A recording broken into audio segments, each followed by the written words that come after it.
Welcome to Whiteboard Wednesday. I'm Martin, this is the whiteboard, and we're learning about all things IT asset management. This week, ITAM and CMDB. What the difference is, how could we potentially work together?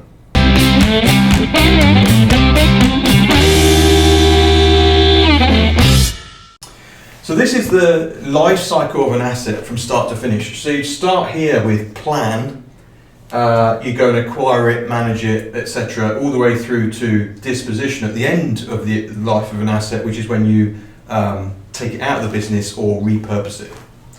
And then the CMDB is typically here when the assets are live and in production and delivering value back to the business, part of the configuration.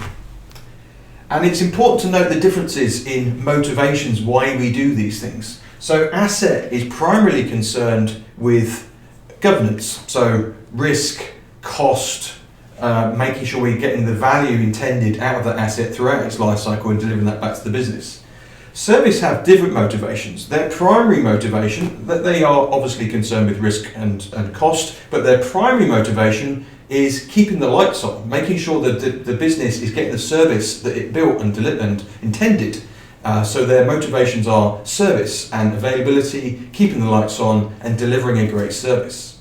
And we need to be cognizant of this when we're managing CMDB and ITAM together. They had different motivations.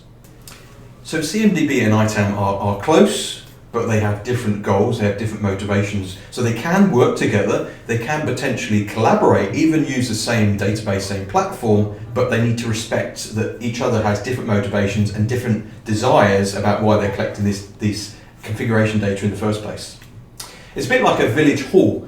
In a small village, you might have a village hall, and on the Tuesday night, the Boy Scouts rent the village hall, and on the Wednesday night, country dancing does their thing on a Wednesday night. So they have very different motivations for being there, but they're sharing the same infrastructure and they're helping each other. They can coexist as long as they respect each other's boundaries and what they're there for in the first place.